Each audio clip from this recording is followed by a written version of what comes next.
ತಪಸ್ಸೆಡೆಗೆ ಆಗಮಿಸಿರುವಂಥ ನಿಮ್ಮೆಲ್ಲರ ನೆಚ್ಚಿನ ಅಗರಿಬೊಮ್ಮನಹಳ್ಳಿಯ ಪ್ರಥಮ ಪ್ರಜೆಯಾಗಿರ್ತಕ್ಕಂಥ ಸನ್ಮಾನ್ಯ ಶ್ರೀ ಮರಿ ರಾಮಣ್ಣ ಅಧ್ಯಕ್ಷರು ಪುರಸಭೆಯವರಿಗೆ ತುಂಬ ಹೃದಯದ ಸ್ವಾಗತ.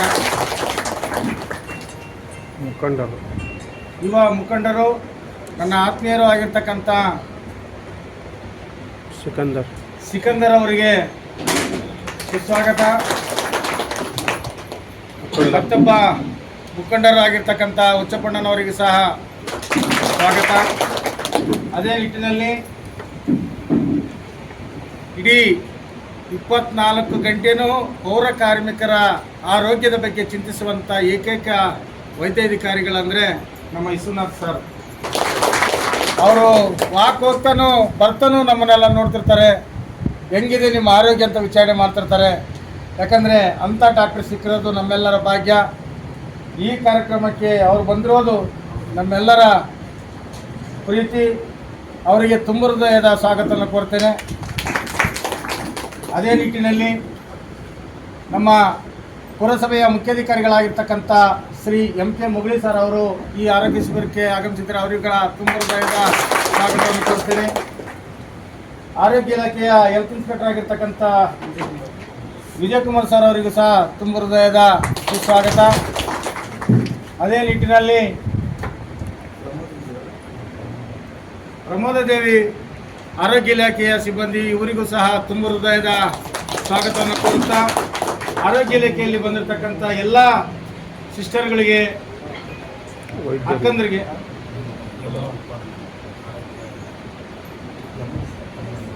ಯಮುನಾ ಮೇಡಮ್ ಅವರು ಇಷ್ಟ ತನಕ ನಮ್ಮ ಪೌರ ಕಾರ್ಮಿಕರ ಬಗ್ಗೆ ರೋಗಗಳು ಯಾವ ರೀತಿ ನಾವು ತಡೆಗಟ್ಟಬಹುದು, ನಾವು ಯಾವ ರೀತಿಯಾಗಿ ಆಹಾರವನ್ನು ಸೇವಿಸಿದರೆ ಯಾವ ಕಾಯಿಲೆಯನ್ನು ತಡೆಗಟ್ಟಬಹುದು ಅಂತಂತೇಳಿ ಅವರ ಮಾತಿನಲ್ಲಿಯೇ ಆರೋಗ್ಯ ಸುಧಾರಣೆಯನ್ನು ಮಾಡಿರ್ತಕ್ಕಂಥ ಯಮುನಾ ಮೇಡಮ್ ಅವರಿಗೂ ಸಹ ತುಂಬ ಹೃದಯದ ಸ್ವಾಗತವನ್ನು ಕೋರುತ್ತೇನೆ. ಅದೇ ನಿಟ್ಟಿನಲ್ಲಿ ನಮ್ಮ ಪುರಸಭೆಯ ಆರೋಗ್ಯ ನಿರೀಕ್ಷಕರಾಗಿರ್ತಕ್ಕಂಥ ಶ್ರೀಮತಿ ಕುರಿ ಜಯಲಕ್ಷ್ಮಿ ಅವರಿಗೂ ಸ್ವಾಗತವನ್ನು ಕೋರುತ್ತಾ, ಇಲ್ಲಿರ್ತಕ್ಕಂಥ ಎಲ್ಲ ನನ್ನ ಪ್ರೀತಿಯ ಪೌರ ನೌಕರ ಬಂಧುಗಳಿಗೆ ಮತ್ತೊಮ್ಮೆ ಸ್ವಾಗತವನ್ನು ಕೋರುತ್ತಾ, ನಿಮ್ಮ ಆರೋಗ್ಯವೇ ಮಹಾಭಾಗ್ಯ ಎಂಬಂತೆ ಊರಿನ ಹೊಲಸನ್ನು ಶುಚಿಗೊಳಿಸುವುದರ ಮೂಲಕ ಸಾರ್ವಜನಿಕರ ಆರೋಗ್ಯವನ್ನು ನಮ್ಮ ಹೆಮ್ಮೆಯ ಪೌರ ಸಿಬ್ಬಂದಿಯ ಪೌರ ಕಾರ್ಮಿಕ ಸಿಬ್ಬಂದಿಗಳಿಗೆ ಹಾಗೂ ನಮ್ಮ ನೀರು ಸರಬರಾಜುಗಳಲ್ಲಿ ಕೆಲಸ ಮಾಡತಕ್ಕಂಥ ಸಿಬ್ಬಂದಿಗಳಿಗೆ ಒಂದು ಉಚಿತ ಆರೋಗ್ಯ ತಪಾಸಣೆಯನ್ನು ನಮ್ಮ ಕಚೇರಿಯಿಂದ ಹಮ್ಮಿಕೊಂಡಿದ್ದೇವೆ. ಒಂದು ಕಾರ್ಯಕ್ರಮಕ್ಕೆ ನಮ್ಮ ಆರೋಗ್ಯ ಇಲಾಖೆಯ ವಿಶ್ವನಾಥ್ ಸರ್ ಹಾಗೂ ನಮ್ಮ ಅಧ್ಯಕ್ಷರು ಹಾಗೂ ಉಪಾಧ್ಯಕ್ಷರು ಹಾಗೂ ನಮ್ಮ ಸದಸ್ಯರುಗಳು ಈ ಒಂದು ಕಾರ್ಯಕ್ರಮಕ್ಕೆ ಆಗಮಿಸಿದ್ದಾರೆ. ಅವರೆಲ್ಲರಿಗೂ ಸ್ವಾಗತಿಸುತ್ತಾ, ಹಾಗೂ ಆರೋಗ್ಯವೇ ಭಾಗ್ಯ ಅನ್ನೋ ಒಂದು ನಿಟ್ಟಿನಲ್ಲಿ ನಾವು ಊರಿನ ಒಂದು ಎಲ್ಲ ಸ್ವಚ್ಛತೆಗೊಳಿಸುವಲ್ಲಿ ನಾವು ಪ್ರಮುಖ ಕೆಲಸವನ್ನು ಮಾಡ್ತಾಯಿದ್ದೀವಿ. ನಮ್ಮ ಆರೋಗ್ಯ ಸರಿ ಇದ್ದರೆ ನಾವು ಊರನ್ನು ಸ್ವಚ್ಛ ಮಾಡ್ಬೋದು. ಹಾಗಾಗಿ ನಿಮ್ಮ ಆರೋಗ್ಯ ಎಷ್ಟು ಮುಖ್ಯನೋ ಅದನ್ನು ಜವಾಬ್ದಾರಿಯಿಂದ ನಾವೆಲ್ಲರೂ ಸೇರಿ ನಿಮ್ಮ ಆರೋಗ್ಯವನ್ನು ಕಾಪಾಡುವ ಒಂದು ದೃಷ್ಟಿಯಲ್ಲಿ ಈಗಾಗಲೇ ನಾವು 3 ತಿಂಗಳಿಗೊಮ್ಮೆ ಮತ್ತು ಅದಕ್ಕಿಂತ ಮುಂಚೆವಾಗಿ ಮತ್ತು ಇನ್ನೂ ಹೆಚ್ಚಿನ ಒಂದು ಚಿಕಿತ್ಸೆ ಬೇಕಾದಂಥ ಒಂದು ಇದಕ್ಕೂ ಸಹ ನಾವು ನಮ್ಮ ಪುರಸಭೆ ಅನುದಾನದಲ್ಲಿ 24/10ನಲ್ಲಿ ಆಗಿರ್ಬೋದು, ಮತ್ತು SCP TSPL ಆಗಿರ್ಬೋದು, ಇತರ ಯೋಜನೆಗಳಿಗೂ ಸಹ ನಿಮಗೋಸ್ಕರ ಅನುದಾನವನ್ನು ಕಾಯ್ದಿರಿಸಿಕೊಂಡಿರ್ತೇವೆ. ಇಲ್ಲಿ ನಮ್ಮ ಆರೋಗ್ಯ ಇಲಾಖೆಯ ತಾಲೂಕು ವೈದ್ಯಾಧಿಕಾರಿಗಳು ನಿಮ್ಮ ಏನು ಡಿಸೀಸ್ ಇದೆ, ನಿಮಗೆ ಏನು ಯಾವ ರೀತಿಯ ಕಾಯಿಲೆಗಳಿವೆ, ಅವು ಇಲ್ಲಿ ಮಟ್ಟಕ್ಕೆ ಆರೋಗ್ಯಕ್ಕೆ ಸಂಬಂಧಪಟ್ಟಂಗೆ ಇಲ್ಲೇ ಇದ್ದರೆ ಅವರೇ ಔಷಧಿಗಳನ್ನು ಸಹ ತಮಗೆ ನೀಡ್ತಾರೆ. ಮತ್ತು ಹೆಚ್ಚಿನ ಒಂದು ಚಿಕಿತ್ಸೆ ಬೇಕಾದರೆ ಅವ್ರು ಬೇರೆ ಕಡೆಯಿಂದ ರೆಫರ್ ಮಾಡ್ತಾರೆ. ಅವಕ್ಕೆಲ್ಲ ತೋರಿಸ್ಕೊಳಕ್ಕೂ ನಿಮಗೆ ಅನುದಾನದ ಅವಶ್ಯಕತೆಯೂ ಸಹಿತ ನಮ್ಮ ಕಚೇರಿಯನ್ನು ಮಾಡ್ತಾಯಿದ್ದೀವಿ. ನೀವು ಹೆಚ್ಚಿನ ಒಂದು ಜಾಗೃತಿ ವಹಿಸಿ ತಮ್ಮ ಕೆಲಸಗಳಲ್ಲಿ ಹೆಚ್ಚಿನ ಒಂದು ಆರೋಗ್ಯವನ್ನು ಕಾಪಾಡಿಕೊಂಡು, ನಿಮ್ಮ ಆರೋಗ್ಯ ಕಾಪಾಡಿಕೊಂಡ್ರೆ ನಿಮ್ಮ ಫ್ಯಾಮಿಲಿಯಲ್ಲಿ ನೀವೇ ಜವಾಬ್ದಾರಿ ತಗೊಂಡು ನಿಮ್ಮ ಕುಟುಂಬದ ಸದಸ್ಯರಾಗಿ ನೀವು ಕೆಲಸ ಮಾಡ್ತಾಯಿದ್ದೀವಿ. ನಿಮ್ಮ ಮಕ್ಕಳಿಗೂ ಮತ್ತು ನಿಮ್ಮ ಕುಟುಂಬಕ್ಕೆ ನೀವು ಅವಲಂಬಿತರಾಗಿರ್ತೀರಿ. ನೀವು ಆರೋಗ್ಯವನ್ನು ಹೆಚ್ಚಿನ ರೀತಿಯಲ್ಲಿ ಕಾಯ್ದುಕೊಂಡು ಊರಿನ ಒಂದು ಸ್ವಚ್ಛತೆಯಲ್ಲಿ ಸಹ ನೀವು ಕಾಯ್ಕೊಳ್ತಾ ಇದ್ದೀರಿ. ನಿಮಗೆಲ್ಲರಿಗೂ ಒಂದು ಈ ಶಿಬಿರದ ಕುರಿತು ಅದನ್ನು ನಿಮಗೋಸ್ಕರ ಮಾಡಿದ್ವಿ. ಕೇವಲ ನಾವು ಒಂದು 50 ಜನ ಇದ್ದಾರೆ ಇಲ್ಲಿ. ನಾನು ಈಗ ಕೌಂಟ್ ಮಾಡಿದ್ರೆ 30 ಜನ ಸೇರಿದ್ದಾರೆ. ನೆಕ್ಸ್ಟ್ ಬ್ಯಾಚ್ ಬರ್ತೈತೆ ಈ ಬ್ಯಾಚ್ ಅದಕ್ಕೆ ಅವ್ರು ಅಷ್ಟೂ ಸಹಿತ ಯಾರೂ ಅದರಲ್ಲಿ ತಪ್ಪಿಸ್ಕೊಳ್ಳದೆ ಅಷ್ಟೂ ತಮ್ಮ ಆರೋಗ್ಯವನ್ನು ತಪಾಸಣೆ ಮಾಡಿಕೊಂಡು ಇನ್ನೂ ಹೆಚ್ಚಿನ ಏನಂದರೆ ನಿಮಗೆ ಸಮಸ್ಯೆಗಳಿದ್ದರೆ ನೀವು ವೈಯಕ್ತಿಕವಾಗಿ ನಿಮ್ಗೆ ಏನೇ ಕಾಯಿಲೆಗಳಿದ್ರು ತೊಂದರೆಗಳಿದ್ರು ನೇರವಾಗಿ ನಮ್ಮ ಮುಂದೆ ಯಾಕಾಗಿಲ್ಲ ಅಂದರೆ ಡಾಕ್ಟರ್ ಮುಂದೆ ಯಾವುದೋ ರೋಗವನ್ನು ಮುಚ್ಚಿಡಬಾರ್ದು ನಾವು. ಯಾಕಂದರೆ ಮುಚ್ಚಿಟ್ಕೊಂಡ್ರೆ ಸರ್ ಹೇಳ್ದಂಗೆ ನಾವು ನಾಚಿಕೊಂಡು ನಮ್ಮ ಒಳಗೆ ನಾವು ಇಟ್ಕೊಂಡ್ರೆ ಅದು ಯಾವ ರೀತಿ ಪರಿಣಾಮ ಬೀಳ್ತದೆ ಗೊತ್ತಿಲ್ಲ. ಹಾಗಾಗಿ ನೀವು ಮನಸ್ಸು ಬಿಚ್ಚಿ ನಿಮಗೆ ಏನೋ ಸಮಸ್ಯೆಗಳಿದೆಯೋ ಅವನ್ನೆಲ್ಲ ವೈದ್ಯರ ಮುಂದೆ ಹೇಳಿದರೆ ಅವ್ರಿಗೆ ಸಂಬಂಧಪಟ್ಟಂಗೆ ನಮಗೆಲ್ಲ ಇಲ್ಲಿ ಆಗ್ತಂದ್ರೆ ಇಲ್ಲಿ ಮಾಡ್ತಾರೆ, ಇಲ್ಲ ಬೇರೆ ಕಡೆ ಒಂದು ಇದು ಕೊಟ್ಟು ಇದು ಮಾಡ್ತಾರೆ. ನಮ್ಮ ಪೌರ ಕಾರ್ಮಿಕರ ವಿಶೇಷ ಕಾಳಜಿ ವಹಿಸ್ತಕ್ಕಂಥ ನಮ್ಮ ಡಾಕ್ಟರ್ ವಿಶ್ವನಾಥ್ ಸರ್ ಅವರು 2 ಅನಿಸಿಕೆಗಳನ್ನು ಹೇಳಬೇಕಾಗಿ ತಮ್ಮಲ್ಲಿ ವಿನಂತಿಸಿಕೊಳ್ಳುತ್ತೇವೆ.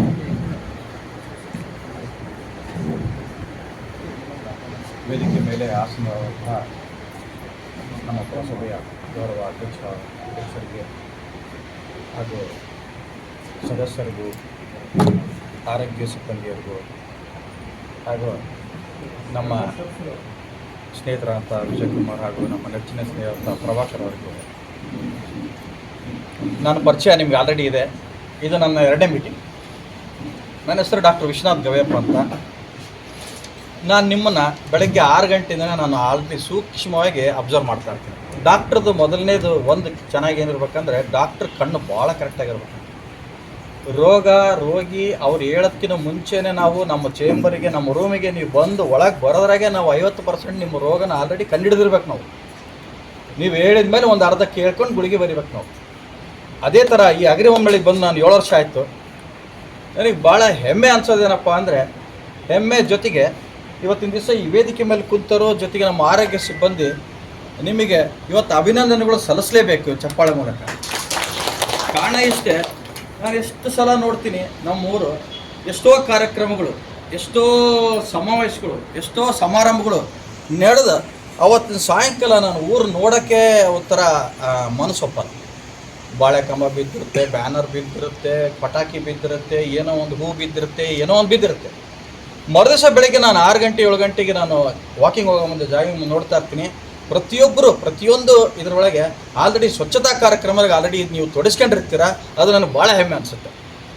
ಅದಕ್ಕೇ ಹೆಚ್ಚಿಗೆ ನಾನು ಪ್ರಭಾಕರನ್ನ ಅವ್ರ ಬಗ್ಗೆ ನಮ್ಮ ಪರಿಚಯ ಏನಪ್ಪ ಅಂದರೆ, ಅವರು ಎಲ್ಲಿ ನೋಡಿದ್ರೆ ಪ್ರಭಾಕರ ಕಾಣ್ತಿರ್ತಾರೆ. ಅಲ್ಲರಿ ಈಗಿನ ಇಲ್ಲಿ ಕಂಡ್ರಿ, ಈಗ ಆಲ್ರೆಡಿ ಗ್ರೌಂಡ್ನಾಗ ಕಂಡ್ರಿ, ಈಗಿನ ಇಲ್ಲಿ ಕಂಡ್ರಿ ಅಂತ ಮಾತಾಡ್ತೀನಿ. ಇಲ್ಲ ಸರ್, ನಾನು ಎಲ್ಲ ಕಡೆಗೆ ನೋಡ್ತಾ ಇರ್ತೀನಿ ಅಂತ. ಇದರ ಅರ್ಥ ಏನು? ನೀವೊಬ್ಬ ಒಳ್ಳೆ ನಿಮಗೆ ನಾಯಕರು ಸಿಕ್ಕಿದ್ದಾರೆ. ಯಾಕಂದ್ರೆ ನಾನು ಜೂನಿಯರ್ ಕಾಲೇಜ್ ಗ್ರೌಂಡ್ನಲ್ಲಿ ಪ್ರತಿ ಸಲ ನೋಡ್ತೀನಿ. ಆಗಸ್ಟ್ 15th ಬರಲಿ, ಜನವರಿ 26th ಬರಲಿ, ಅಥವಾ ಯಾವುದೇ ಕಾರ್ಯಕ್ರಮ ಆಗಲಿ, ನಿಮ್ಮ ಶ್ರಮ, ನಿಮ್ಮ ಶ್ರದ್ಧೆ, ನಿಮ್ಮ ಒಂದು ತ್ಯಾಗ, ಈ ಎಲ್ಲ ತ್ಯಾಗದಿಂದ ಇವರು ಪ್ರಭಾಕರ್ ಅವರು ಹೇಳಿದ ಹಾಗೆ ಈ ಆರೋಗ್ಯನ ನೀವು ತಡೆಗಟ್ಟೋದು ಅಂದರೆ prevention is better than cure. ರೋಗ ಬರೋದಕ್ಕಿಂತ ಮುಂಚೆ ತಡೆಗಟ್ಟುವಲ್ಲಿ ತಮ್ಮ ಪಾತ್ರ ಭಾಳ ಪ್ರಮುಖವಾಗಿದೆ. ಅದನ್ನು ನೀವು ಆಲ್ರೆಡಿ ಜಾಗರೂಕರಾಗಿ ಮುಂಜಾಗ್ರತೆ ವಹಿಸಿ ನೀವು ಮಾಡ್ತಾ ಇದ್ದೀರಿ ಅಂತೇಳಿ ಮತ್ತೊಮ್ಮೆ ಅವರ ಕಾರ್ಮಿಕರಿಗೂ ಹಾಗೂ ಪುರಸಭೆ ಇರ್ತಕ್ಕಂಥ ಅಧ್ಯಕ್ಷರಿಂದ ಮೊದಲು ಮಾಡಿ ಎಲ್ಲ ಸದಸ್ಯರಿಗೂ, ಎಲ್ಲ ಒಂದು ಸಿಬ್ಬಂದಿಗೂ ಇವತ್ತಿನ ದಿವಸ ನಾನು ಅಭಿನಂದನೆಗಳು ಹೇಳೋಕ್ಕೆ ಇಷ್ಟಪಡ್ತೀನಿ. ನಮ್ಮ ಅಗ್ರಿಬೊಮ್ಮನಹಳ್ಳಿ ಭಾಳ ಸ್ವಚ್ಛಾಗಿದೆ. ಒಬ್ಬ ಡಾಕ್ಟ್ರಾಗಿ, ನಾನು ಕೂಡ ಒಬ್ಬ ಪ್ರಜೆಯಾಗಿ, ಎಲ್ಲದಕ್ಕಿಂತ ಮುಂಚೆ ನಾನು ಒಬ್ಬ ಪ್ರಜೆ ಅಲ್ಲ, ಆಮೇಲೆ ಡಾಕ್ಟ್ರು, ಮೆಡಿಕಲ್ ಆಫೀಸರ್ ಅವೆಲ್ಲ ಸೆಕೆಂಡ್ರಿ. ಸೊ ಭಾಳ ಖುಷಿ ಆಗುತ್ತೆ, ಭಾಳ ಹೆಮ್ಮೆ ಆಗುತ್ತೆ. ಅದ್ರದ್ದು ಎಲ್ಲ ಕ್ರೆಡಿಟ್ ನಾನು ನಿಮಗೆ ಇವತ್ತು ಸಲ್ಸೋಕ್ಕೆ ಒಂದು ಇಷ್ಟಪಡ್ತೀನಿ. ಒಂದು 2ನೇ ವಿಷಯ ಹೇಳ್ಬೇಕಂದ್ರೆ, ಈಗ ಆಲ್ರೆಡಿ ಆರೋಗ್ಯದ ಬಗ್ಗೆ ಒಂದು ಸ್ವಲ್ಪ ಲಾಸ್ಟ್ ಟೈಮ್ ಮಾಹಿತಿ ಕೊಟ್ಟಿದ್ದೆ. ಜೊತೆಗೆ ನಮ್ಮ ಯಮುನಾ ಸಿಸ್ಟರ್ ಕೂಡ ಈಗ ಆಲ್ರೆಡಿ ಸ್ವಲ್ಪ ಸವಿಸ್ತರವಾಗಿ ಡಯಾಬಿಟಿಸ್ ಅಂದ್ರೇನು, BP ಅಂದ್ರೇನು, ಬೇರೆ ರೋಗ ಅಂದ್ರೇನು, ಹೆಪಟೈಟಿಸ್ ಬಗ್ಗೆನೂ ಆಲ್ರೆಡಿ ಹೇಳ್ತಾ ಇದೆ. ಇವತ್ತಿನ ಆದ್ಯತೆ ನಿಮಗೆ ಕೊಡ್ತಾ ಇರೋದು ಪುರಸಭೆಯಿಂದ ಆಲ್ರೆಡಿ ನಿಮಗೋಸ್ಕರ ಅವರು ಹೆಪಟೈಟಿಸ್ B ಅಂತ ಒಂದು ವ್ಯಾಕ್ಸಿನ್ನ ತರಿಸಿಕೊಡ್ತಾ ಇದ್ದಾರೆ. ಮುಂಜಾಗ್ರತವಾಗಿ ಅದನ್ನು ನಿಮಗೆ ಈ ನೀವೆಲ್ಲರೂ ಲಸಿಕೆಯನ್ನು ಇದನ್ನು ತೊಗೊಳ್ರಿ. ಇದು ತೊಗೊಳೋದ್ರಿಂದ ನಿಮಗೆ ಯಾವ ಥರ ರೋಗಗಳು ನೀವು ತಡೆಗಟ್ಬೋದು ಅಂದರೆ, ಒಂದು ಮಾರಕವಾದಂಥ ಕಾಯಿಲೆ, ಈ ಈ ಒಂದು ಕಾಮನಿ ಒಳಗೆ 2 ಟೈಪ್ ಬರುತ್ತೆ. ಒಂದು ನೀರು ಕುಡಿದ್ರೆ ಬರುತ್ತೆ, ಅದು ಹೆಪಟೈಟಿಸ್ ಎ ಅಂತೀವಿ ನಾವು. ಅದು ಭಾಳ ಜಲ್ದಿ ಅದೇ ವಾಸಿ ಆಗುತ್ತೆ. ನೀವು ಒಂದು ಸ್ವಲ್ಪ ಅದಕ್ಕೆ ಬೇಕಾದಂಥ ಪಥ್ಯ ಆಹಾರ, ರೆಸ್ಟು ಅಷ್ಟು ಮಾಡಿದರೆ ಸಾಕು. ಬಟ್ ಮಾರಕವಾದ ಕಾಯಿಲೆ ಯಾವುದಪ್ಪ ಅಂದರೆ ಹೆಪಟೈಟಿಸ್ ಬಿ. ಈ ಹೆಪಟೈಟಿಸ್ ಬಿ ನಿಮಗೆ ಯಾಕೆ ಕೊಡಬೇಕು? ಆ್ಯಕ್ಚುಲಿ ಇದನ್ನು ಫಸ್ಟ್ ನಾವು ಹೆಲ್ತ್ ವರ್ಕರ್ಸ್ ತಗೋಬೇಕು. ಸೆಕೆಂಡು ಬಯೋವೇಸ್ಟ್ ಅಂತ ಒಂದು ಗಾಡಿ ಬರುತ್ತೆ, ಇಲ್ಲಿ ನೋಡಿರ್ಬೋದು ನೀವು, ಸೂರ್ಯ ಫಾರ್ಮಸಿಂದ ಒಂದು ಬಯೋವೇಸ್ಟ್ ಗಾಡಿ ಬರುತ್ತೆ. ಅವ್ರೇನು ಮಾಡ್ತಾರೆ, ಇಡೀ ಊರಿನಲ್ಲಿ ಎಷ್ಟು ಹಾಸ್ಪಿಟ್ಲ್ಸ್ ಇದಾವಲ್ಲ, ಅವರು ಮಾಡಿರ್ತಕ್ಕಂಥ ಪ್ರತಿಯೊಬ್ಬರದ್ದು ಇಂಜೆಕ್ಷನ್ನು, ಅವ್ರದ್ದು ಡ್ರೆಸ್ಸಿಂಗ್ ಮಾಡ್ತಕ್ಕಂಥ ಬ್ಲಡ್ ಅಟ್ಯಾಚ್ ಆಗಿರ್ತಕ್ಕಂಥ blood materials, Gauss piece, operation ಮಾಡಿ ಮಾಂಸಖಂಡಗಳನ್ನ ಕಟ್ ಮಾಡಿರ್ತಾರಲ್ಲ ಯಾವುದಾದ್ರೂ ವೇಸ್ಟ್ ಅಂಥವನ್ನೆಲ್ಲ ತಗೊಂಡು ಅವರು ಸಾಗಿಸ್ತಾರೆ ಬಳ್ಳಾರಿ ತನಕ. ಅವರಿಗೆ ಅವಶ್ಯಕತೆ ಐತಿ. ಅದಾದಮೇಲೆ ಅವಶ್ಯಕತೆ ಇರೋದು ಅತಿ ಹೆಚ್ಚಿನದು ನಿಮಗೆ. ಯಾಕೆ ನಿಮಗೆ ಅವಶ್ಯಕತೆ ಇದೆ ಅಂದರೆ, ಗೊತ್ತಿಲ್ಲದನೋ ನೀವು ಕೂಡ ಆ ಬ್ಲಡ್ ಕಂಟಾಮಿನೇಟೆಡ್ ಎಲ್ಲಾದರೂ ನೀವು ಕಸ ಎತ್ತೋ ಮುಂದೆ, ಕಸ ತೆಗೆಯೋ ಮುಂದೆ ನಿಮ್ಮ ದೇಹದ ಸ್ಪರ್ಶಕ್ಕೆ ಏನಾದರೂ ಬಂದರೆ ಅದು ನಿಮಗೂ ಬರಬಾರ್ದು. ಈ ಹೆಪಟೈಟಿಸ್ ಬಿ ವ್ಯಾಕ್ಸಿನ್ ನಿಮಗೆ ಕೂಡ ಆ ಕಾಮನಿ, ಅಂಥ ಕಾಮನಿ ಬರಬಾರ್ದು ಅನ್ನೋ ಒಂದು ದೂರದೃಷ್ಟಿ ಇಟ್ಕೊಂಡು ಇವತ್ತಿನ ದಿವಸ ನಿಮ್ಮ ಪುರಸಭೆಯ ಅಧ್ಯಕ್ಷರು, ಸಿಬ್ಬಂದಿಗಳು ಹಾಗೂ ನಿಮ್ಮಂಥ ಸದಸ್ಯರು ಎಲ್ಲರೂ ಕರೆಸಿ ಈ ವ್ಯವಸ್ಥೆಯನ್ನು ಮಾಡಿದ್ದಾರೆ. ನಾನು ಈಗ ಕೇಳ್ಪಟ್ಟೆ 2018ರಲ್ಲಿ ಈ ವ್ಯಾಕ್ಸಿನ್ ಆಗಿತ್ತು ಅಂತ. ನನ್ನೊಂದು ಇದೇ ಸಮಯದಲ್ಲಿ ಆಡಳಿತ ಮಂಡಳಿಗೆ ಮತ್ತು ಅಧ್ಯಕ್ಷರಿಗೆ ಒಂದು ಸಣ್ಣ ಸಲಹೆ ಏನಪ್ಪ ಅಂದರೆ, ಈ ವ್ಯಾಕ್ಸಿನ್ನ 0-1-6 ಮಂತ್ಸ್ ನೀವು ಇವತ್ತು ತೊಗೊಂಡಿದ್ದೀರಾ, ಓಕೆ, ಇವತ್ತೊಂದು ದಿವಸ ತೊಗೊಂಡಿದ್ದೀರಾ. ಇದಾದಮೇಲೆ 1 ತಿಂಗಳೊಳಗೆ ಇನ್ನೊಂದು ತೊಗೊಂಡ್ಬಿಡಿ. ಅದಾದಮೇಲೆ 6 ತಿಂಗಳಿಗೆ ಒಂದು ತೊಗೊಂಬಿಡಿ. ನಿಮಗೆ 20 ವರ್ಷ, 18 ಅಂದರೆ 20 ವರ್ಷ ಇದರ ಇಂಜೆಕ್ಷನ್ ಅವಶ್ಯಕತೆಯೇ ಇಲ್ಲ. ಇದು ಇರೋದೇ ಈ ಥರ. ಈಗ ಆಲ್ರೆಡಿ 2018ರಲ್ಲಿ ತೊಗೊಂಡಿದ್ದೀರಾ, ಓಕೆ ಫೈನ್, ಇವತ್ತೊಂದು ದಿವಸ ತೊಗೊಳ್ರಿ. ಇನ್ನೇನಾದರೂ ನಿಮಗೇನಾದರೂ ಒಂದು ವ್ಯವಸ್ಥೆ ಏನಾದರೂ ಆಯಿತು ಅಂದರೆ ನೀವು ಈ ಥರ ತಗೊಳ್ಳೋಕ್ಕೆ ಒಂದು ವಿಚಾರ ಮಾಡಿ. ಈ ವ್ಯಾಕ್ಸಿನ್ ಬಗ್ಗೆ, ಈ ವ್ಯಾಕ್ಸಿನ್ನು ಅತಿ ಮುಖ್ಯ ನಿಮಗೋಸ್ಕರ. ಇದು ಬಿಟ್ಟು ಈಗ ನಾವು ಬೇಸಿಗೆ ಕಾಲಕ್ಕೆ ಎಂಟ್ರ್ ಆಗ್ತಾರೆ. ಈಗ ಆಲ್ರೆಡಿ ಬೇಸಿಗೆ ಶುರುವಾಗಿತ್ತು, ಏನೋ ಒಂದು ವಾತಾವರಣ ಸ್ವಲ್ಪ ಹೆಚ್ಚು ಕಡಿಮೆ ಆಗಿ 3 ದಿವಸದಿಂದ ಮಳೆ ಆಗಿದೆ. ಮಳೆಗಾಲ, ಬೇಸಿಗೆಗಾಲ ಬಂತು ಅಂದರೆ ನಿಮಗೆ ಕೂಡ ರೋಗ ತಪ್ಪುತ್ತೆ. ಯಾಕಂದರೆ ನಾವೆಲ್ಲ ಒಳಗೆ ಕೂತ್ಕೊಂಡು ಕೆಲಸ ಮಾಡ್ತೀವಿ, ನೀವು ಮಾತ್ರ ಆ ಬೀದಿ ಒಳಗೆ ಬಿಸಿಲ ಕೆಲಸ ಮಾಡ್ತಾ ಇರ್ತಾರೆ. ನಮ್ಮ ಅಖಂಡ ಬಳ್ಳಾರಿ ಒಳಗೆ ಬೆಳಿಗ್ಗೆ 8 ಗಂಟೆಗೆ ಒಂದು ಸೂರ್ಯನ ಬಿಸಿಲು ಅಲ್ಲೇ ಸ್ಟಾರ್ಟ್ ಆಗುತ್ತೆ ಬೇಸಿಗೆಗಾಲದಲ್ಲಿ. ಅಂಥ ಬೇಸಿಗೆಗಾಲದಲ್ಲಿ ನೀವು ಮಾಡಬೇಕಾದ ಮೊದಲನೇ ಕರ್ತವ್ಯ ಏನಪ್ಪ ಅಂದರೆ, ದಿನಕ್ಕೊಂದು 4ರಿಂದ 5 ಲೀಟರ್ ನೀರು ಕುಡಿಯೋ ವ್ಯವಸ್ಥೆ ಮಾಡ್ತೀವಿ. ಫಸ್ಟ್ ನೀರು ಕುಡಿ, ಆಹಾರ ಪದ್ಧತಿ ಆಮೇಲೆ. ಯಾಕಂದರೆ ಅತಿ ಅಮೂಲ್ಯವಾದ ಆಹಾರ ದೇಹಕ್ಕೆ ಏನಪ್ಪ ಅಂದರೆ ನೀರು. ಆಹಾರಕ್ಕಿಂತಲೂ ಮುಖ್ಯ ನೀರು. ನಿರ್ಜಲೀಕರಣ ಹೊಂದೋದಕ್ಕಿಂತ ಮುಂಚೆ ನಿಮ್ಮ ದೇಹ, ನೀವು ನೀರು ಕುಡಿಯಿರಿ. ನೀರು ಕುಡಿಯೋದ್ರಿಂದ ಎಷ್ಟೋ ಕಾಯಿಲೆಗಳು ವಾಸಿ ಆಗುತ್ತೆ. ನಮ್ಮ ದೇಹದಲ್ಲಿ 100ಕ್ಕೆ 70 ಭಾಗ ನೀರೇ ಇರುತ್ತೆ. ನಮ್ಮ ಪ್ರಪಂಚದಲ್ಲಿ ಇಡೀ ಭೂಮಿ ಒಳಗೆ ಕೂಡ 100ಕ್ಕೆ 70 ಭಾಗ ನೀರೇ ಇದೆ. ನೋಡಿದ್ರೆ ನಮ್ಮಲ್ಲಿ 30% ಮಾತ್ರ ಭೂಮಿ, 70% ನೀರು. ನಮ್ಮ ದೇಹದಲ್ಲಿ ಕೂಡ ಇಷ್ಟೇ, 70% ನೀರಿರುತ್ತೆ. ಸೊ ನೀರೇ ಅತಿ ಮುಖ್ಯ ಆಹಾರ ನಿಮಗೆ. ಅದನ್ನು ನೀರನ್ನ ಒಂದು 2 ಲೀಟ್ರ್ ಬಾಟ್ಲಾಗಾದ್ರೂ ತುಂಬ್ಕೊಂತಿರೋ, ಎಲ್ಲೆಲ್ಲಿ ನಿಮಗೆ ಆಲ್ರೆಡಿ RO ನೀರು ಅಂತ ಫಿಲ್ಟರ್ ನೀರುಗಳಿದ್ದಾವೆ ಅದನ್ನಾದ್ರೂ ಕುಡಿತಿರೋ, ಅದನ್ನು ಪದೇ ಬಾಟ್ಲಿ ಖಾಲಿ ಮಾಡ್ತಾರೆ ಕುಡಿತಾರೆ, ಬಾಟ್ಲಿ ಖಾಲಿ ಮಾಡ್ತಾರೆ ಕುಡಿತಾರೆ. ನಾವು ಕೂಡ ಹಾಸ್ಪಿಟ್ಲ್ ಒಳಗಿದ್ದ ಒಂದು ಬಾಟ್ಲಿ ಇಟ್ಕೊಂಡಿರ್ತೀವಿ, 1 ತಾಸಿಗೊಮ್ಮೆ ನಾವು ಬಾಟ್ಲಿ ಕಟ್ಟ ತಕ್ಷಣ ನಾವು ಕುಡಿಯೋಕ್ಕೆ ವಿಚಾರ ಮಾಡ್ತೀವಿ, ಕುಡಿತೀವಿ ಕೂಡ. ಯಾಕೆ ನೀರು ಕುಡಿಬೇಕು? ಆಲ್ರೆಡಿ ಅವ್ರು ಹೇಳ್ತಾ ಇದ್ರು, ಎಷ್ಟೋ ಕಾಯಿಲೆಗಳು ವಾಸಿ ಆಗುತ್ತೆ. ಎರಡನೇದು, BP ಶುಗರ್ ಬಂದರು ಸರ್ಕಾರ, ಕರ್ನಾಟಕ ಸರ್ಕಾರ ಹಾಗೂ ಭಾರತ ಸರ್ಕಾರ ಭಾಳ ಒಳ್ಳೆ ವ್ಯವಸ್ಥೆ ಮಾಡಿದೆ. ಹೀಗಿದೆ, ನಾನು ಬಡವ, ನನ್ನ ಹತ್ರ ದುಡ್ಡಿಲ್ಲ, ನನಗೆ ಕಡಿ ಸಂಬಳ ಬರುತ್ತೆ, ಆ ಥರ ಯಾವ ಭಾವನೆಯೂ ಇಲ್ಲ. ನಿಮಗೆ ಉಚಿತವಾದ BP ಹಾಗೂ ಶುಗರ್ ಗುಳಿಗೆನ ನಾವು ಸರ್ಕಾರದ ವತಿಯಿಂದ ಕೊಡ್ತಾ ಇದ್ದಾರೆ, ನೀವು ಅದನ್ನು ಉಪಯೋಗ ತಗೊಳ್ರಿ. ಆ ಥರ ಸಿಸ್ಟ್ರಿ ಹೇಳ್ತಾಯಿದ್ರು. ಏನು ಹೇಳ್ತಾಯಿದ್ರು? BP ಇದ್ದು ಮುಚ್ಕೊಂತಾರೆ.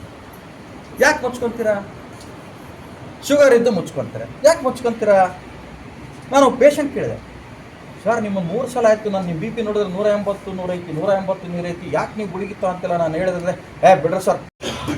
ಎಲ್ಲರಿಗೂ ನಮಸ್ಕಾರ. ತಡವಾಗಿ ಬಂದಿದ್ದಕ್ಕೆ ಸ್ವಲ್ಪ ಕ್ಷಮಿಸಿ. ಒಂದು ಮೀಟಿಂಗ್ ಇತ್ತು, ಕನ್ನಡ ಮೀಟಿಂಗ್ ಮುಗಿಸ್ಕೊಂಡು ಮತ್ತೆ ಆ್ಯಕ್ಚುಲಿ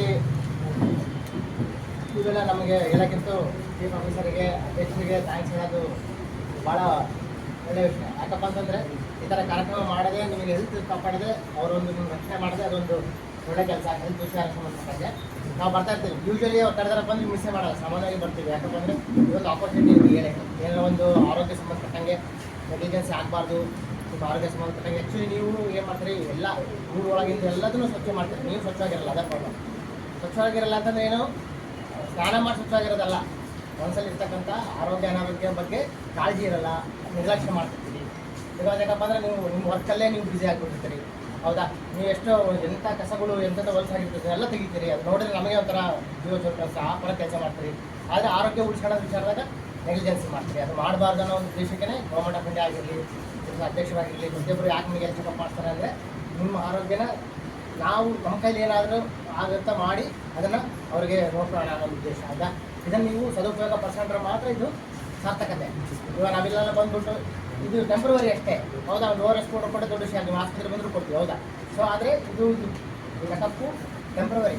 ಆದರೆ ನಿಮಗೆ ಏನಾಗಿದೆ, ಒಳಗಡೆ ಒಳರೋಗ ಏನಿದೆ, ನಿಮಗೇನು ಸಮಸ್ಯೆ ಇದೆ ಪ್ರತಿಯೊಂದು ಬಂದು ಪ್ರತಿ ಟೈಮು ಚೆಕ್ ಮಾಡಿಸ್ಕೊಳ್ತಾ ಇದ್ದರೆ, ತಿಂಗಳಿಗೊಮ್ಮೆ ಚೆಕ್ ಮಾಡಿಸ್ಕೊಳ್ತಾ ಇದ್ದರೆ ಬ್ಲಡ್, BP, ಶುಗರು ಪ್ರತಿಯೊಂದೂ. ಸೊ ನಿಮ್ಮ ಆರೋಗ್ಯ ನಿಮ್ಮ ಕೈಯಲ್ಲಿರುತ್ತೆ. ನಿಮ್ಗೆ ಗೊತ್ತಿರುತ್ತೆ ನಮ್ಮ ಆರೋಗ್ಯ ಏನು ಕಂಟ್ರೋಲ್ ಇದೆ, ಕೊಲೆಸ್ಟ್ರಾಲ್ ಜಾಸ್ತಿ ಆಗಿದೆನಾ, BP ಜಾಸ್ತಿ ಇದೆನಾ, ಶುಗರ್ ಜಾಸ್ತಿ ಇದೆನಾ, ನಾರ್ಮಲ್ ಇದೆನಾ, ಆ್ಯಕ್ಟಿವ್ ಆಗಿದ್ದಾನೆ ಕೆಲಸ ಮಾಡಲಿಕ್ಕೆ. ಸೊ ನೀವು ಮುಂದೆ ಆರೋಗ್ಯ ಕಾಪಾಡ್ಕೊಂಡು ಹೋಗೋಕ್ಕೆ ಒಂದು ಉಪಯೋಗ ನಿಮಗೆ ಕಾನ್ಫಿಡೆನ್ಸ್ ಇರ್ತದೆ. ಅವಾಗ ನೀವು ಕೆಲಸ ಮಾಡೋಕ್ಕೂ ಧೈರ್ಯ ಇರ್ತದೆ. ಸೊ ಏನೋ ಒಂದು ಮನಸ್ಸಲ್ಲಿ ಹಿಡ್ಕೊಂಡ್ಬಿಟ್ಟು ಕೆಲಸ ಮಾಡೋಕ್ಕೆ ಸಹಜವಾಗಿ ಧೈರ್ಯವಾಗಿರೋದು. ಸೊ ಈಗಿನ ಸಮಾಜ, ಈಗಿನ ವಾತಾವರಣ, ಈಗಿನ ಫುಡ್ಡು ಕಂಪ್ಲೀಟಾಗಿ ಇಂಥ ಮನುಷ್ಯನಿಗೆ ಈ ಟೈಮಲ್ಲಿ ಏನಾಗುತ್ತೆ ಅಂತ ಹೇಳೋಕ್ಕಾಗಲ್ಲ. ಆ ಥರ ಪರಿಸ್ಥಿತಿ ಬಂದಿದೆ. 30 ವರ್ಷದವರೆಗೆ ಹಾರ್ಟ್ ಅಟ್ಯಾಕ್ ಆಗೋ ಇದಾವ, ಆದರೆ 60 ವರ್ಷಕ್ಕೂ ಹಾರ್ಟ್ ಅಟ್ಯಾಕ್ ಆಗಿರೋ ಇದಾವ. ಮೊದಲೆಲ್ಲ 60 ವರ್ಷದ ಮೇಲೆ ಇರೋರಿಗೆ ಬರೋಲ್ಲ. ಇವಾಗ ಯಾವ ಏಜ್ ಬೇಕಾದರೂ ಬರೋವಂಥ ಪದಾರ್ಥಗಳಿದ್ದಾವೆ. ಹೌದಾ, ಸೊ ಕೆಲಸ ಮಾಡ್ತಾನೆ ಬಿದ್ದಿರೋರು ಇದ್ದಾರೆ ಸುಸ್ತು. ಸೊ ಇವನ್ನೆಲ್ಲ ಯಾಕಂದರೆ ಬಿಕಾಸ್ ಆಫ್ ನೆಗ್ಲಿಜೆನ್ಸಿ. ಆಮೇಲೆ ಗೊತ್ತಿರೋದಿಲ್ಲ ಪಾಪ, ಏನೋ ಅದ್ರ ಬಗ್ಗೆ ರೋಗದ ಬಗ್ಗೆ ಮಾಹಿತಿ ಇರೋದಿಲ್ಲ, ಗೊತ್ತಿರೋದಿಲ್ಲ. ಹಾಗಾಗ್ಬಿಟ್ಟು ನಿಮ್ಗೆ ಅದು ಗೊತ್ತಿರೋದಿಲ್ಲ, ತೋರಿಸ್ಕೋಬೇಕಂತ ಅನಿಸಿರೋದಿಲ್ಲ, ಹಾಗಾಗಿ ಅದು ಮಿಸ್ ಆಗುತ್ತೆ. ಸೊ ಅದಕ್ಕೆ ನೀವು ಏನೇ ಒಂದು ಸಮಸ್ಯೆಗಳು ಇದ್ರೂ, ಏನೇ ಒಂದು ನಿಮ್ಮ ದೇಹದಲ್ಲಿ ನಾರ್ಮಲ್ ಇರೋದ್ರಲ್ಲಿ ಸ್ವಲ್ಪ ಏನಾದ್ರು ಅಪ್ರಾಮಟಿ ಅನಿಸ್ತಂದ್ರೂ ಇಮಿಡಿಯೇಟಾಗಿ ಬಂದುಬಿಟ್ಟು ಯಾವುದೇ ಒಂದು ಆಸ್ಪತ್ರೆಯಲ್ಲಾಗಲಿ, ನಮ್ಮ ಗೌರ್ಮೆಂಟ್ ಆಸ್ಪತ್ರೆಯಲ್ಲಿ ನೀವು ಅದನ್ನು ಅಪ್ರೋಚ್ ಮಾಡಿದ್ರೆ ಸಾಕು. ಪ್ರತಿಯೊಂದು ನಮ್ಮ ಕ್ಲಿನಿಕ್ ಇದ್ದಾವೆ ನಮ್ಮ ಗೌರ್ಮೆಂಟ್, ನಮ್ಮ ಇದರಲ್ಲಿ. ಆಮೇಲೆ ಗೌರ್ಮೆಂಟ್ ಆಸ್ಪತ್ರೆ ಇದೆ, ಆಯಿತಾ, ಅಲ್ಲಿ ಬಂದು ನೀವು ಚೆಕ್ ಮಾಡ್ಕೊಂಡ್ರೆ ಸಾಕು. ಆಯಿತಾ, ನಿಮ್ಗೆ ಗೊತ್ತಾಗುತ್ತೆ, ನಿಮ್ದು ಏನಂತ ಗೊತ್ತಾಗುತ್ತೆ, ಟ್ರೀಟ್ಮೆಂಟ್ ಕೊಡ್ತಾರೆ ಆರಾಮಾಗುತ್ತೆ. ಒಂದೇ ವಿಚಾರ. ಆಮೇಲೆ ಇನ್ನೊಂದು ಖುಷಿ ವಿಚಾರ ಏನಂದರೆ, ಇವತ್ತು ಹೆಪಟೈಟಿಸ್ ಇಂಜೆಕ್ಷನ್ ಹಾಕ್ತಾರೆ ಅಂತ ಕೇಳ್ತಾರೆ. ಹೌದಾ, ಸೊ ಇದು ಎಲ್ಲರಿಗೂ ಇದು ಸಿಗಲ್ಲ. ಈಗ ನಾವೇ ಹೆಲ್ತ್ ಡಿಪಾರ್ಟ್ಮೆಂಟ್ನಾರೆ ನಾವು ಎಷ್ಟೋ ಮಂದಿ ಹಾಕ್ಕೊಂಡಿಲ್ಲ. ಕಾರಣಪ್ಪ ಅಂತಂದರೆ ಅದು government of India costly injection. Government of India ನಮಗೆ ಯಾವಾಗ ಪ್ರೊವೈಡ್ ಮಾಡುತ್ತೋ ಅವಾಗ ಹಾಕ್ಸ್ಕೋಬೇಕು. ಹಾಗೆ ಇರ್ತಿಲ್ಲ ಹೊರಗಡೆ ಹೋಗಿ ನಾವು ಹಾಕ್ಕೊಂಡ್ಬರ್ಬೇಕು. ಸೊ ಅದನ್ನು ಮುನ್ನೆಚ್ಚರಿಕೆಯಿಂದ ನಿಮಗೆ ಹಾಕ್ಸ್ತಾ ಇದ್ದಾರಲ್ಲ, ನೀವು ಪುಣ್ಯ ಮಾಡಿರೋಂತಲೇ ಅರ್ಥ ಆಗುತ್ತೆ. ಸೊ ಯಾಕಪ್ಪ ಅಂತಂದರೆ ಅದು ಹೆಪಟೈಟಿಸ್ ಅನ್ನೋದು ಒಂದ್ಸಲಿ ಮನುಷ್ಯನಿಗೆ ಬಂತಪ್ಪ ಅಂತಂದರೆ ಅದು ಲೈಫ್ ಲಾಂಗ್ ಸಫರ್ ಆಗಬೇಕು ಮನುಷ್ಯ. ಬರೀ ಅದು ಒಬ್ಬ ಬೆವರಿಂದ ಇನ್ನೊಬ್ಬರು ಬೆವರಿಗೆ ಬಂದರೆ ಸಾಕು, ಅದು ಹರಡುತ್ತೆ. ಅಂಥ ರೋಗ ಅದು ಬ್ಲಡ್ಡಿಂದ ಬರುತ್ತೆ. ಸೊ ಅದು ಜೀವನ ತಗೊಳ್ಳುತ್ತೆ. ಏಡ್ಸ್ಗಿಂತಲೂ ಒಂದು ಮಾರಕ ಕಾಯಿಲೆ ಅದು ಆ್ಯಕ್ಚುಲಿ, ಅದು ಹೆಪಟೈಟಿಸ್ ಅಂತ ಕರೀತಾರೆ. ಅದನ್ನ ಬರಬಾರ್ದು ಅನ್ನೋದನ್ನ ಪ್ರಿವೆಂಟ್ ಮಾಡಬೇಕು ಅನ್ನೋ ಉದ್ದೇಶಕ್ಕೆ ನಿಮಗೆ ಇದನ್ನು ಸಪೋರ್ಟ್ ಮಾಡಿಸ್ತೀರ ಅಂತಂದರೆ ನಿಜಕ್ಕೂ ನೀವು ಭಾಳ ಪುಣ್ಯ ಮಾಡಿರಿ. ಸೊ ಅದನ್ನು ಹಾಕ್ಸ್ಕೊಳ್ರಿ. ಪ್ರತಿ ಟೈಮ್ ಆ್ಯಕ್ಚುಲಿ ಯಾಕಂದರೆ 0 ಡೋಸು 1 ತಿಂಗಳಾಗಿಂದ 3 ತಿಂಗಳಾಗಿಂದ 6 ತಿಂಗಳಾಗಿಂದ ಹಾಕ್ಸ್ಕೊಳ್ಳೋದು ಇದೆ. 2ನೇ ಡೋಸ್ ಅನಿಸುತ್ತೆ, ಆಯಿತಾ, 2ನೇ ಡೋಸ್ ಅಂತಂತೀನಿ. ಸೊ ಹಾಕ್ಸ್ಕೊಳ್ರಿ. ಇದಾಗಿಂದ ಮತ್ತೆ ಇನ್ನೊಂದು ಡೋಸ್ ಇರುತ್ತೆ, ಅದೊಂದು ಹಾಕ್ಸ್ಕೊಬೇಕಾಗುತ್ತೆ. ಹಾಕ್ಸ್ಕೊಳ್ರಿ. ಇದರಿಂದ ನಿಮಗೆ ಹೆಪಟೈಟಿಸ್ ಬರೋಲ್ಲ ಸಾಮಾನ್ಯ. ಯಾಕಂದರೆ ನೀವೆಲ್ಲ ರೋಗಾಣು, ವೈರಸ್ಸು, ಬ್ಯಾಕ್ಟೀರಿಯಾಸ್ ಎಲ್ಲಿರುತ್ತೆ ಅಲ್ಲೇ ಜಾಸ್ತಿ ಕೆಲಸ ಮಾಡೋದು ನೀವು. ಸೊ ಫಂಗಲ್ ಇನ್ಫೆಕ್ಷನ್ ಎಲ್ಲಿ ಜಾಸ್ತಿ ಇರುತ್ತೋ ಅಲ್ಲೇ ಕೆಲಸ ಮಾಡೋದು ನೀವು. ನಾನು ನೋಡಿದ್ದೀನಿ ಎಷ್ಟೊಂದು ಮಂದಿ ಪೇಮೆಂಟ್ ಓಡ್ಕೊಂತೀನಿ ನೀವು, ನಾನು ನೋಡಿದ್ದೀನಿ. ಸೊ ನಿಮಗಿರೋದೇ ಮೋಸ್ಟ್ ಆಫ್ ದ ಥಿಂಗ್ ಏನಂತಂದರೆ ಬ್ಯಾಕ್ಟೀರಿಯಲ್ ಇನ್ಫೆಕ್ಷನ್ ಇಲ್ಲ, ಫಂಗಲ್ ಇನ್ಫೆಕ್ಷನ್ ಇದೆ. ಅಂಥದ್ದಲ್ಲೇ ನೀವು ಜಾಸ್ತಿ ಕೆಲಸ ಮಾಡೋದು. ಸೊ ಹಂಗಾಗ್ಬಿಟ್ಟು ಇಂಥ ಇಂಜೆಕ್ಷನ್ಸ್ಗಳು ಯಾವಾಗ ಹಾಕ್ಸ್ಕೊಂತಿರಲ್ಲ, ನಿಮ್ಮ ಇಮ್ಯುನಿಟಿ ಪವರು ಜಾಸ್ತಿ ಆಗುತ್ತೆ. ಬ್ಲಡ್ಡಿಂದ ಬರ್ತಕ್ಕಂಥ ರೋಗ, ಬ್ಯಾಕ್ಟೀರಿಯಾಸು, ವೈರಸ್ಸು ಕಮ್ಮಿ ಆಗ್ತವೆ. ಕಮ್ಮಿ ಆಯ್ತಪ್ಪ ಅಂತಂದ್ರೆ ಸಹಜವಾಗಿ ನೀವು ಧೈರ್ಯವಾಗಿ ಕೆಲಸ ಮಾಡ್ಕೋಬೋದು. ಹೌದಾ, ಭಯ ಹೇಳ್ದಂಗೆ ಕೆಲಸ ಮಾಡ್ಕೋಬೋದು. ಹಾಕ್ಸ್ಕೊಳ್ರಿ, ಸದುಪಯೋಗ ಪಡಿಸ್ಕೊಳ್ರಿ. ಪ್ರತಿ ಒಂದು ತಿಂಗಳು ಅಥವಾ 2 ತಿಂಗಳಿಗೊಮ್ಮೆ ಚೆಕಪ್ ಮಾಡಿಸ್ಕೊಳ್ರಿ. ಆರೋಗ್ಯ ಉಳಿಸ್ಕೊಳ್ರಿ. ಆರೋಗ್ಯ ನೀವು ಏನೇ ಮಾಡ್ತೀನಿ ಅಂತಂದ್ರೂ ಮಾಡ್ಬೋದು ಜೀವನದಲ್ಲಿ. ಬಟ್ ಆರೋಗ್ಯ ಒಂದ್ಸಲಿ ಹೋಯ್ತಪ್ಪ ಅಂದರೆ ಮತ್ತೆ ಬರಲ್ಲ, ರಿಪ್ಲೇಸ್ ಮಾಡೋಕ್ಕಾಗಲ್ಲ. ಅದಕ್ಕೋಸ್ಕರ ಆರೋಗ್ಯ ಹಾಗೆ ಅದನ್ನು ಕಾಪಾಡ್ಕೊಳ್ಳಿ. Thank you so much. ನನಗೆ ಒಂದು ಅವಕಾಶ ಕೊಟ್ಟರಿ ಮಾತಾಡಲಿಕ್ಕೆ. ಇದನ್ನು ಸದುಪಯೋಗಿಸ್ರಿ. Thank you so much. ಎಲ್ರಿಗೂ ನಮಸ್ಕಾರ. ಏನು ಪೌರ ಕಾರ್ಮಿಕರಿಗೆ ಆರೋಗ್ಯ ತಪಾಸಣೆಯ ಕಾರ್ಯಕ್ರಮದ ನಿಮಿತ್ತವಾಗಿ ಆಗಮಿಸಿದ್ದ ತಾಲೂಕು ವೈದ್ಯಾಧಿಕಾರಿಗಳಾದ ಪ್ರವೀಣ್ ಸರ್ ಅವರೇ, ಭದ್ರವಾಡಿ ವಿಶ್ವನಾಥ್ ಸರ್ ಅವರೇ, ಹಾಗೂ ಆರೋಗ್ಯದ ವೈದ್ಯಾಧಿಕಾರಿಗಳಿಗೆ, ಹೆಸರು ಗೊತ್ತಿಲ್ಲ, ಹಾಗೂ ಮುಖ್ಯಾಧಿಕಾರಿಗಳೇ, ಪ್ರಭಾಕರ್ ಅವರೇ, ಕಿರಣ್ ಅವರೇ, ಜಯಲಕ್ಷ್ಮಿ ಅವರೇ, ಹಾಗೂ ಮಾಧ್ಯಮ ಮಿತ್ರರೇ ಹಾಗೂ ನನ್ನ ಅಚ್ಚುಮೆಚ್ಚಿನ ಅಗರಬೊಮ್ಮನಹಳ್ಳಿ ಸೇನಾಧಿಪತಿಗಳೇ,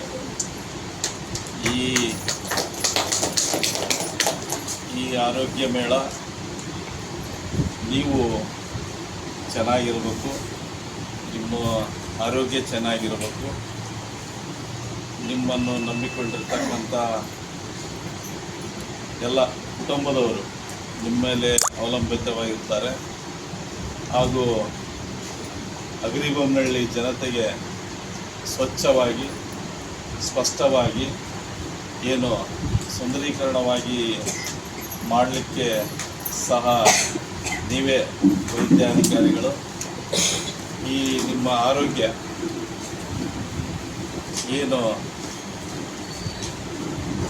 ಕಿರಾಣಿ ಅಂಗಡಿಯಲ್ಲಿ ಸಿಗೋದಿಲ್ಲ, ಬೇರೆ ಬೇರೆದಲ್ಲಿ ಸಿಗೋದಿಲ್ಲ.